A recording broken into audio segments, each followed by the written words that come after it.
बात 1993 की है। मेरी पहली जॉब का एक वाक़या मुझे याद आया।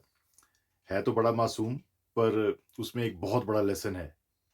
वो इंडिया की एक leading telecom components manufacturing company थी, अभी भी है।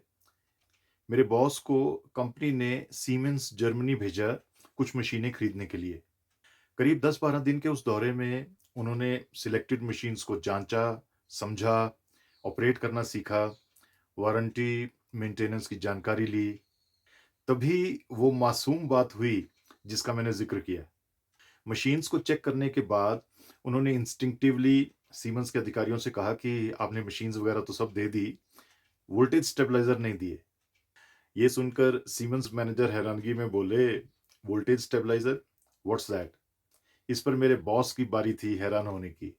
उन्होंने समझाया, वोल्टेज स्टेबलाइज़र मतलब वो डिवाइस जो वोल्टेज फ्लक्चुएशन में मशीन्स को प्रोटेक्ट करता है, वोल्टेज को एक रेंज में रखता है।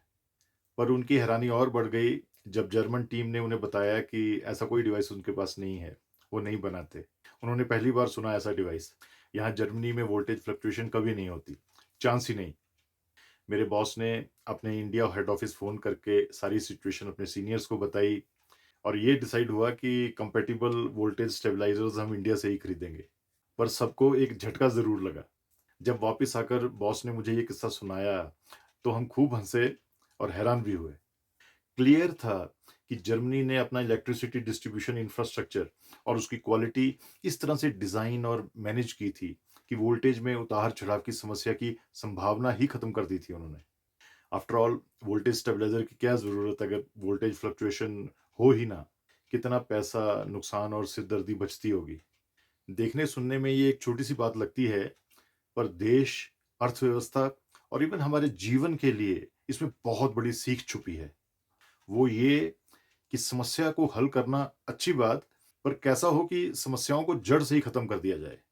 समाधानों का पूरा तंत्र खड़ा करने और उसको बढ़ाते चले जाने की बजाय, क्या ये अच्छा नहीं है कि जो समस्या एक बार हो गई, पता चल गई, उसे दोबारा होने ही ना दिया जाए? क्यों ना प्रॉब्लम से कंफर्टेबल होने की बजाय उससे छुटकारा ही ले लिया जाए? कुछ और एग्ज़ाम्पल्स देता हूँ। टनों के हिसाब से मॉस्किटो रिपेलेंट्स मैन्युफैक्चर करने की बजाय अगर मच्छर पैदा ही ना हो, इस पर काम किया जाए तो? अंधाधुंध एयर प्यूरीफायर्स बनाते जाने की बजाय ये सोचा जाए कि एयर पॉल्यूशन ही ना हो तो? अगर गौर करेंगे तो हम पाएँगे कि ये लॉजिक हमारे जीवन के लगभग हर पहलू पर लागू होता है।